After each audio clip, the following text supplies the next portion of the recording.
Guys, tonight is the culmination of a lot of doggone hard work. Not just by me and my team and our campaign staff, but by a whole cadre of people across the state who believe in us, believe in our message, believe in our vision, and want to see North Carolina to go in the right direction, and did the hard work it took to get through this primary. So thank you, everyone. We were able to withstand withering attacks from our opponents, all of which were baseless. And we firmly stand by what we believe in, who we are, and our story. Because our story is a great story.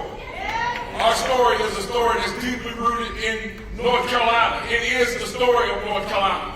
A story of being the underdog, a story of being the person who had to come back, the person who had to overcome obstacles to see a better day, just like North Carolina herself. You all know my story. Number 9 of 10 children, growing up in an extremely poor household. I'm looking out here right now, I'm looking at my brothers out here. I've got brothers out here in the audience, and I'm looking at them. I've got guys out here that are not my blood brothers, but are practically my spiritual brothers that have been through the same thing that I've been through. They've seen the days of poverty, they've seen the days of hunger, they've seen the days of struggle. But like North Carolina herself, we've risen past that to see a better day. And we stand here on this stage now, ready to move forward, into that better day. And I would be remiss right now if I did not give credit to the person I believe who was most responsible for my success. Other than my beautiful wife, Yolanda, who's standing here on the stage.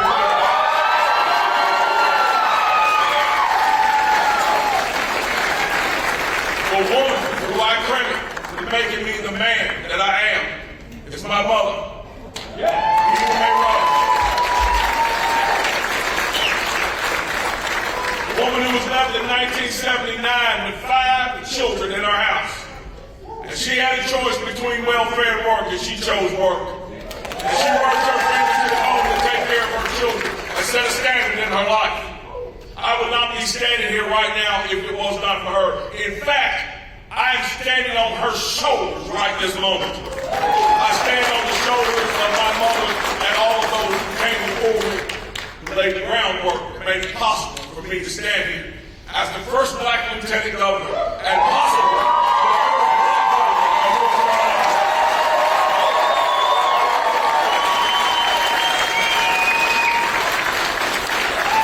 I'll tell you this. Running in the general election, we're not going to allow these folks to drag this campaign into the mud. Those who want to go into the mud, feel free. Where we're going is we're going towards the substantive issues that all North Carolinians face. The things that will make North Carolina great, that will take her to her next level of success. What are those things? Those are those important things. Education and our economy. Those are the things we're going to focus on. When it comes to our economy here in North Carolina, my vision is to see to it now that we come out of the economic doldrums of 2010 and prior, where we were $3.4 billion in debt to the federal government, and we're furloughing state workers, and teachers didn't get a raise for 6 years, to now a day where we see through Republican leadership that we now have a $5 billion surplus. We're giving teachers a raise, state troopers raises. Everybody wants to come in and do business. We're the #1 business destination 2 years running. But I will submit to you now the vision, the call, the mission is to grow this state, to grow its economy, as we like to say, from Murray to Manteo, so that every part of the state has economic opportunity. I believe the way that we do that and sustain that is by having a great education system, making reformations in our education system, removing agendas from the classroom, and getting back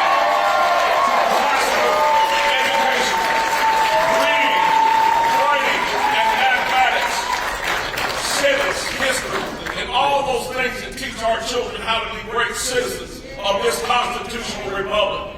Teaching them the values and giving them the skills they need so that they not only succeed inside of the classroom, but they take what they've learned in that classroom, outside of that classroom, and succeed in life.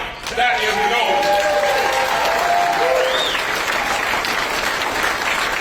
So, Folks have heard a lot about me throughout this campaign. Much of it has been false. Those of you all who know me know who I am.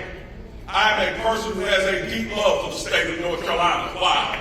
Because the state of North Carolina has been doggone good to Mark Robinson. From the time I was a little poor kid growing up right here in Greensboro, over off of Logan Street, to the time I was a young man in the United States military, to the time when I was a young father, struggling to take care of my family, to this very moment standing on this stage as the Republican nominee for governor of this great state. Now,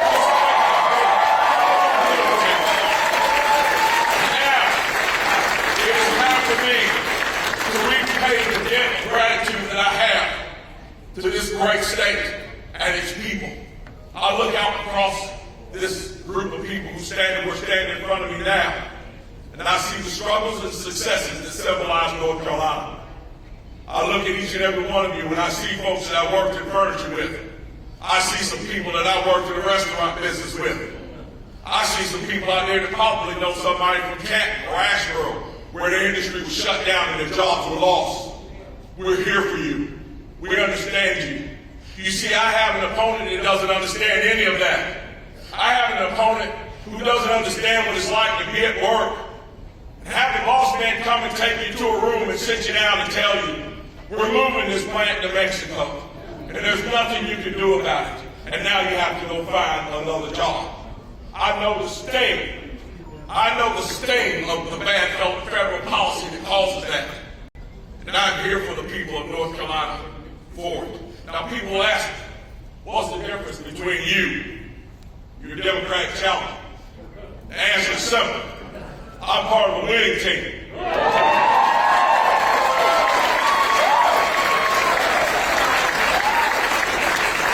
He's part of a losing team. What do I mean by that? His team has $3.4 billion in debt to the federal government.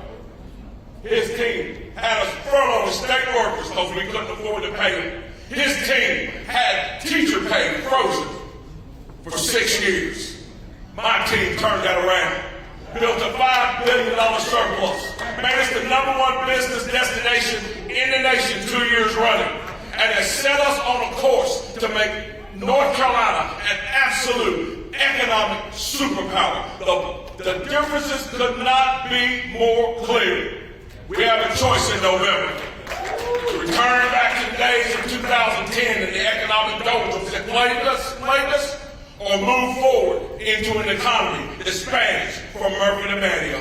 I'm sure the people of North Carolina will make the right choice. And before I leave the stage, I'd be remiss if I didn't say a few thank yous, personal thank yous. One of the big thank yous I want to say, of course, is my wife.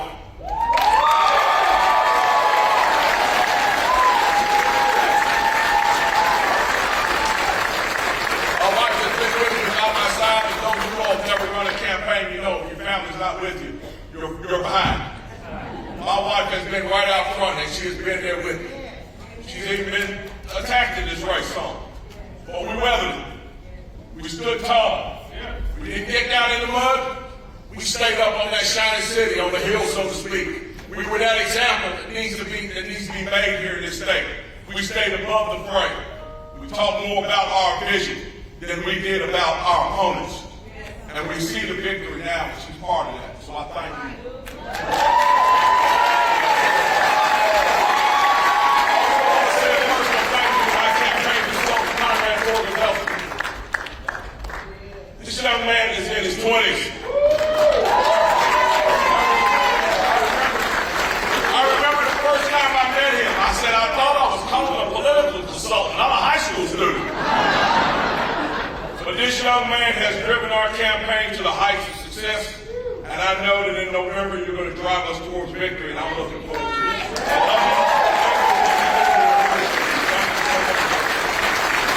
I wish I could say a personal thank you to each and every one of you in this room, but you all know how much I love you.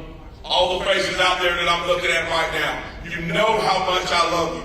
The last thing I have to say to you tonight is this: let's go win in November.